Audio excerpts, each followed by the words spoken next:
સનાતન સંસ્કૃતિને જાળવી રાખી એવા તે કેવા લગ્ન અમારું પણ સપનું છે. અમે આજે મારા ભાઈબંધના લગ્નમાં જઈએ છીએ. તમે લગ્ન જોશો તો તમે પણ કહેશો કે સનાતન સંસ્કૃતિને આ લોકોએ જીવિત રાખી છે.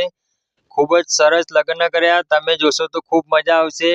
અને મિત્રો તમે પણ લગ્નના જાઓ તો એવું કાંઈક વિડીયો બનાવજો, એવું ડેકોરેશન જોજો અને એવી પ્રેરણા લેજો કે તમે પણ આવા તમારા કોઈના કે ઘરના અંદર કોઈ લગ્ન હોય તો આવા મેરેજ.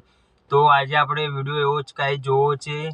આ જે મેરેજ હતા ખૂબ જ સરસ મેરેજ કર્યા છે આ લોકોએ. અને તમે વિડીયોમાં જોશો તો તમે પણ વિચાર કરશો કે સાક્ષાત શિવ ને પાર્વતીના લગ્ન થયા. તમે વિડીયોને પોતે જ જોજો તો ખૂબ જ મજા આવશે. શિવ લગ્નમાં બેઠા. ભારતમાં ખાસ કરીને આ પ્રકારના લગ્ન સાથે કન્યા અને વરરાજાના પૂર્વજોની જાહેરાત ખૂબ ગર્વ સાથે કરવામાં આવે છે. તેઓ તેમના વંશ વિશે જણાવે છે. તેઓ ક્યાંથી આવ્યા છે, તેમનું લોહી કેટલું શુદ્ધ છે અને આખા કુટુંબના વૃક્ષને શોધી કાઢે છે. તમે આ લગ્ન જોઈ શકો છો. ખૂબ જ સરસ મજાના લગ્ન આ લોકોએ કર્યા છે.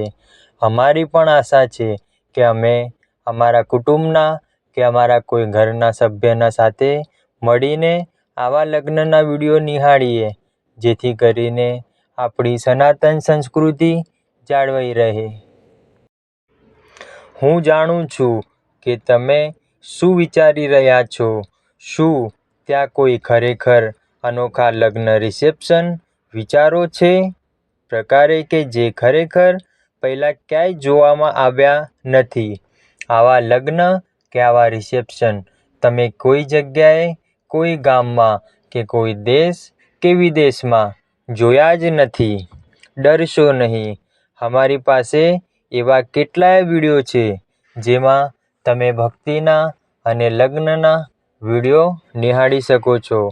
દરેક વ્યક્તિ ઈચ્છે છે કે તેમના લગ્નનો દિવસ એક પ્રકારનો હોય, પરંતુ ખરેખર અનોખા લગ્ન રિસેપ્શનના વિચારો સાથે આવવું એ ઉપસ્થિત પ્રભાવિત કરે છે.